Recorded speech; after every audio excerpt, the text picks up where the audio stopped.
हुकूमत ने बजट में सेल्स टैक्स लगाया है, जिसके बाद कौन सी अशिया महंगी होंगी और कितना इजाफा होगा, जानते हैं कराची से हमारे नुमाइंदे कफील अहमद से, जो इस वक्त शहाबुद्दीन मार्केट के सदर मोहम्मद असलम से बात कर रहे हैं। उनसे मजीद जानते हैं।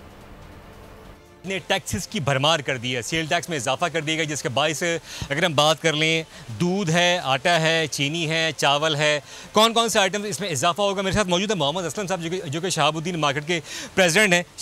मोहम्मद असलम साहब, क्या कहना चाहेंगे? सेल टैक्स लगाया गया है दाल, चीनी, आटा, चावल और ड्राई मिल्क पर, तो कितना इजाफा है इस वक्त प्राइसेस का और कितना इजाफे का इम्कान है और कब से हो रहा है? बिस्मिल्लाहिर्रहमानिर्रहीम।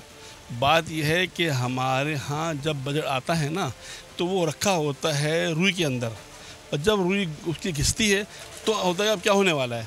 लेकिन ये तो अभी एक महीने में अंदाज़ा होगी कि क्या क्या करने वाले हैं। मकसद ये कि हर चीज़ में आग लगेगी, चाहे वो आटा हो, चाहे चीनी हो, चाहे दालें हो, कुछ भी हो। उसकी वजह क्या है, इस वक्त भी जो है वो आटे वालों ने 1 किलो बढ़ा दिया है, आज से ही 1 किलो बढ़ा, 1 रुपये किलो।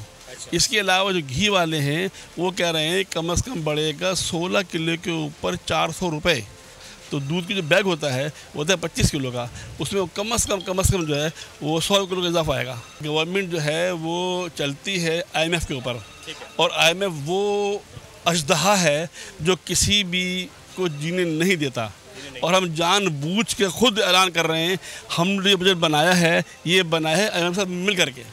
और जिस तरह चीज़ें ग्रेजुअली वाज़ेह हो रही हैं, उसके बाद दूध, चीनी, आटा, चावल, तमाम चीज़ें 20-20, 25-25 रुपए जो है वो महंगी होंगी।